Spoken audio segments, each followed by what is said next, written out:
On March 6, Ronaldinho and his older brother and agent, Roberto de Assis, were imprisoned in the Agrupazione Specializada on suspicion of using fake passports to enter Paraguay.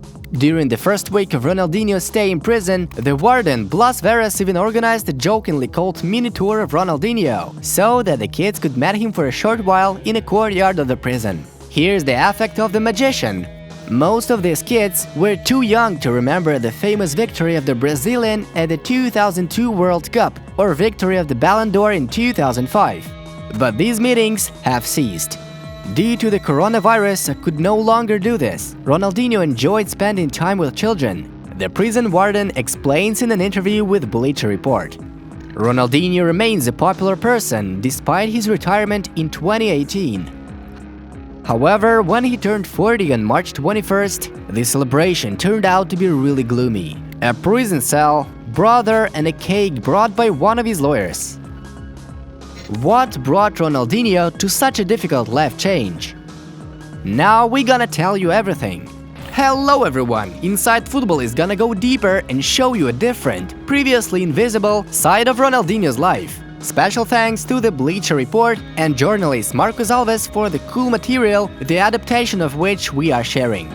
Friends, press likes so that as many people as possible could watch this video. In the comments, just write your feelings after watching. We will study your thoughts with great interest. Well, it's time to start. A bit of the prison atmosphere. Prisoners had to deal with constant mosquito attacks and the risk of contracting dengue fever, and one of the 3 prison blocks contained dangerous criminals.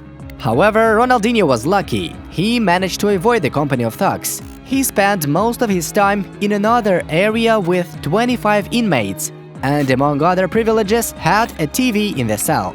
According to Global Sport, he watched Atletico win over Liverpool in the Champions League from his cell. In total, Ronaldinho spent 32 days in prison. On April 8, after a 4th request from his lawyers, a Paraguayan court finally decided to release the brothers from prison into house arrest, a ban on leaving the country, and a bail of $1.6 million. The judge relayed his ruling in a WhatsApp video call. Ronaldinho simply answered him with his signature gesture and smile, and that shows who the magician is. Since then, he's been staying at Palmaroga Hotel, which costs an average of about $64 per night, and the conditions there are very nice. The hotel is located in the central part of the capital of Paraguay, Asunción, just 3 kilometers away from the prison. Guards constantly monitor the perimeter of the hotel. How did one of the greatest players of all time end up in this position? To date, 15 people have already been detained in the case, which began with fake passports allegedly used by Ronaldinho and his brother at the entrance to Paraguay on March 4. Since then, the investigation team has made significant progress and exposed the money laundering. One of Ronaldinho's lawyers, Adolfo Marin, insisted that the legendary footballer believes that he received a passport as a gift. He didn't know that he was committing a crime. He is a fool, said Marin at the hearing. It sounds harsh, but to some extent fair.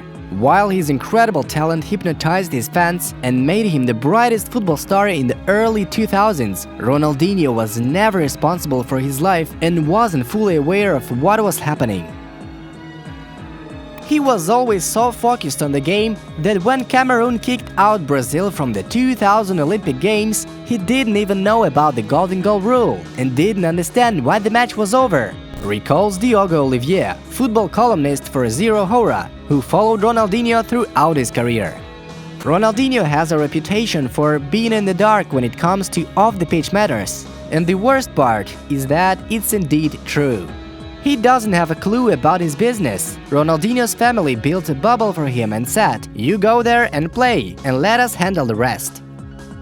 And he was thrown inside the bubble very early, at the age of 14. Because his potential was incredible, he never had to worry about anything other than playing football. I really believe that he could not know exactly what he was doing in Paraguay, concluded Diogo Olivier. So that no negative could even penetrate this bubble, Ronaldinho's older brother, Roberto de Assis, a former footballer, the man whom Ronaldinho usually calls Patrão, which translates as the boss, was the star in Grêmio, having lifted the Brazil Cup in 1989. At that time, he was considered the future player of the Brazilian national team, but instead of waiting for a call-up to the main team, he accepted a lucrative offer from Sion from Switzerland. This decision spoiled his career. In his late 20s, playing in Japan, he was already taking care of Ronaldinho's career from afar, turning down bids from PSV and tried to protect his brother from the same mistakes he made. Roberto was not just the older brother of a smiling boy. After their father died in tragic circumstances, drowning in the swimming pool, Roberto became the head of the family. The Assis Moreira family moved to a luxurious home by local standards just a few months before their father died. The house was a gift from Grêmio after Assis decided to sign a new contract and reject the offer from Torino. To leave these memories behind, Assis decided to get rid of the pool. Having gone through all this together, it is not surprising that Ronaldinho blindly trusts Assis. Despite the fact that Ronaldinho is widely known as Ronaldinho Gaúcho, he is far from being a hero in his hometown. These days, he can't even walk the streets of his hometown of Porto Alegre because of past scandals with his boyhood club Grêmio. In both of them, the brother played a major role. To begin with, Ronaldinho left Grêmio with great scandal in 2001, and later, when Ronaldinho returned home 10 years later, Roberto Assis encouraged a bidding war between Flamengo, Palmeiras and Grêmio, only to choose Flamengo in the end. Despite all this, Ronaldinho still sees in Roberto a guy who gave up his youth to take care of his family. So there's a huge debt of gratitude between them. Olivier says. Vinicius Grisi, a Brazilian football expert, adds, "It is difficult to say that this unconditional trust was Ronaldinho's biggest mistake. After all, Assis' influence on his life has been enormous since his early playing days. In other words, even with such a great talent, he may not have reached as far as he did if he didn't have a person by his side. It's no secret that, off the pitch, Ronaldinho has never been someone who decided his own future. It has always been in somebody else's hands, especially his brother." Right now, while in custody in Paraguay, Ronaldinho probably has enough time to think about past mistakes from room 104 at the Palmaroga Hotel.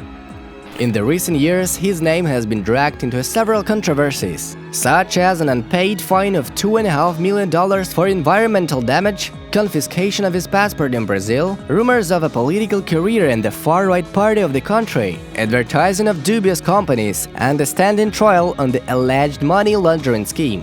Ronaldinho survived a difficult fall, and we can only hope that his football legacy will not be completely destroyed.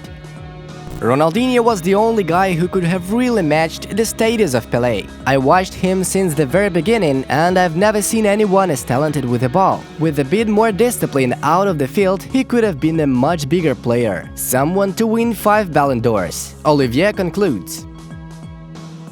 Instead of 5 Ballon d'Ors, Ronaldinho went a path from the world's best number 10 to prisoner number 194 in a Paraguayan jail. Friends, subscribe, press likes and take care! Inside Football, we watch football from a different angle. Bye bye!